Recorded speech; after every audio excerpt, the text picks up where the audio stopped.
Hepinize merhabalar. Yanımda Astralis'in IGL'i HooXi var. HooXi, thank you for joining me. Welcome. And how are you feeling? Oh, I'm feeling good.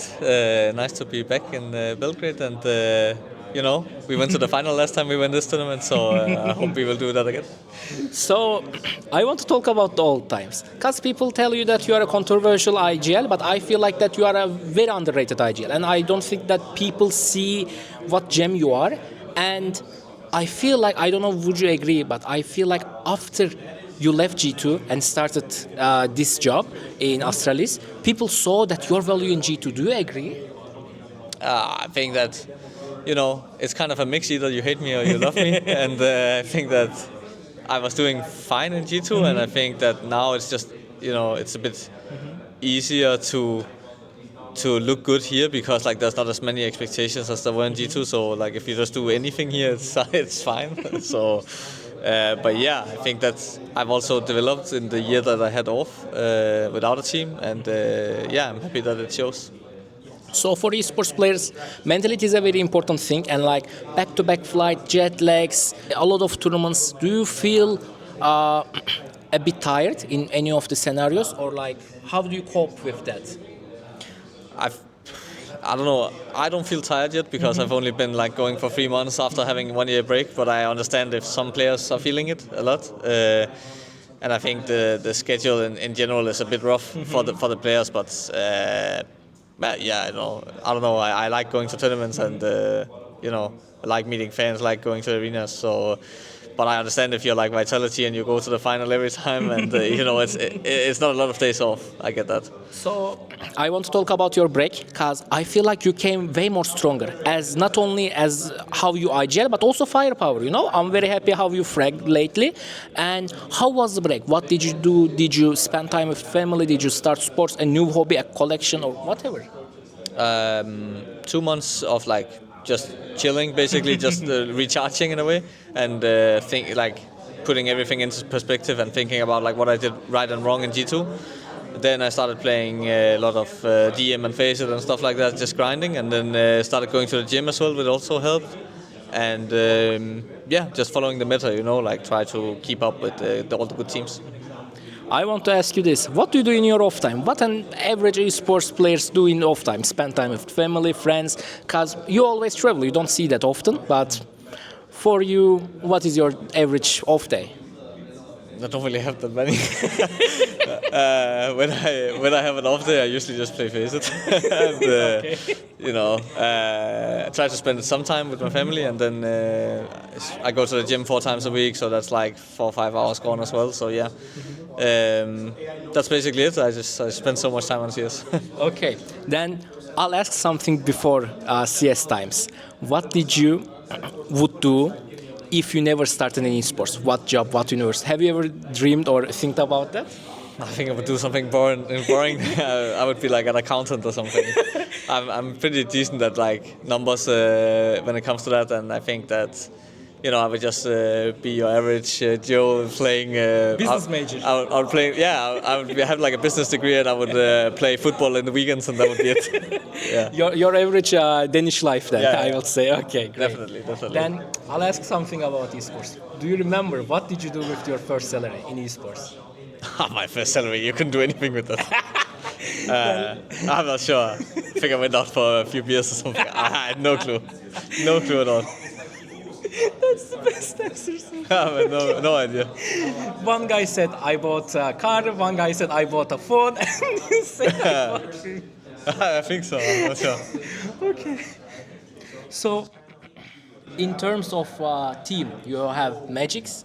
He's coming back to Astralis, and so far, yes, you never played online with him, but you pranked. So, how does he suiting up? Is he ready for Aurora? I think he's for the future. He's shooting well. He's bringing some initiative, and he understands the game very well. So that's good. And it's just about making sure that we make the roles fit as well as possible, and we just get to know each other a bit. And I think the more officials we get under our belt, the more we learn about each other. So one step at a time, and we see how it goes. Okay, great. I'll ask you a deep question. Do you have any regrets in your career? I've definitely done a lot of things wrong, but I don't know if I regret them because I always did what I thought was the best thing to do. So I think if there was one thing, I maybe regret a bit not taking a break in G2 when I had to, because then I might actually still would have been on that team. But yeah, no real regrets. Really, nothing comes to mind. Yeah, makes sense. Living regret-free is always good, and if something bad happens, you learn from it. You know? Exactly. I want to ask you this: people always trash talk, like random fans, you know, in Twitter, in Instagram.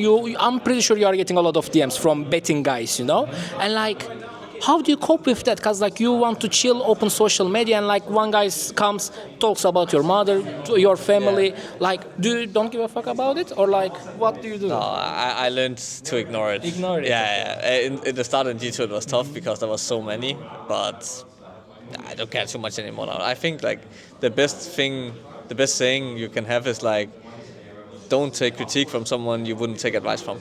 And yeah, that's what I do. That's a very good IGL advice. I want to talk about the stage. You're an IGL. We see players like Apex, you know, shouting it, making it an energy. But like for Danish people or most of the Nordic players, we always see them calm, you know. Do you think it's because of a cultural or like how you raised, or like is it more of a different mentality? No, I just don't agree at all. Really? I think, look at Kadian, for example. Full crazy guy. I think that Glaive back in the days was like, he was yelling all the time back in the day, like more than Apex. And I was as well. Mm-hmm. I think now it's like I try to find a bit of a better balance. Mm-hmm. Like I always try to hype up the team if they're down, and I always try to calm them if they're already too hyped. So yeah, I think that's what a good captain does. And it's just about balance. Then, since we are talking about trash talking and shouting, when you're playing against a Danish team, you know, it can be heroic, it can be any team, it doesn't matter. Sometimes do you trash talk in Danish on purpose to just piss them off, or no? No, definitely. You have to, for sure. I think if you go back and watch a game I played against, I think it was ecstatic in the Copenhagen major group stage. You will hear me a lot. You will hear me a lot. I remember it. I want to ask it because Denmark used to be the center of the CS, you know, and like lately it's been a bit falling. It's been a bit more of a CIS oriented. Mm-hmm. Do you think what went wrong? You guys didn't have enough young players, or like people just lost interest on CS?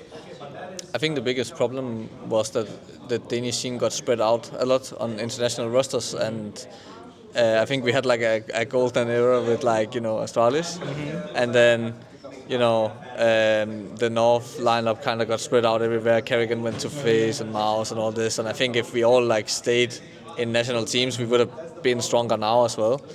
And I also think that the structure like under the tier 1 team with, you know, Barry, Hunden, has to kind of fell apart in a way, and now they are all either like, you know, on international rosters or were out for a period or even retired. So yeah, I think that's like the two most important things. Then, since we talk about a bit motivational, and this is my last question, what is your motivation to play? Who do you play for? For yourself, for your career, family, or anything? Oh, there's a lot of things to play for. I think first of all, I just love the game, so it's like it's my only real passion is CS. So there's that, and then of course I wanna like achieve something. I wanna like put myself into the history books, and I want to make my family proud, and you know. There's a whole list of things. So yeah, I could keep going if I had to, but yeah, that's more than enough to be motivated about. Okay, I said last, but you said family, and I need to ask this: when you first decided to become a pro player, how was your family reaction? My mom always pushed me to do what I enjoy, and she said, like I was like, not sure, should I take a degree in something or like get a job, or should I like chase the CS dream? And she said, like, if you sit in a chair when you're like 90 years old, like, will you regret like not going for it, or will you regret failing? Like, what will you regret the most? And like the answer is obvious. So I went for it, and I've always had support from home, so it's great. Great role models, great family that you have. Thank you for joining me. It was very much appreciated. We had HooXi. Thank you for joining me to him, and see you next time. I don't know why I said in English, but bye-bye. Skins Monkey'de eşyalarınızı kolaylıkla takaslayabilir, yeni eşyalar elde edebilir, hatta ve hatta ücretsiz bir şekilde çekilişlere katılabilirsiniz. LEGOCAN kodunu kullanarak ilk takasınızda 5 dolara varan bir bonus. Bununla birlikte kalmadan yine LEGOCAN kodunu kullanarak ilk para yüklemeniz değil, her para yüklemenize özel olarak %30 yerine 35'e varan bir bonusa da sahip olabiliyorsunuz. Bunların dışında günlük, haftalık ve aylık olarak da çekilişlere buradan kolaylıkla ulaşabilirsiniz. Hem açıklamada hem de sabitlenmiş yorumlarda var. Sponsor oldukları için teşekkür ederim.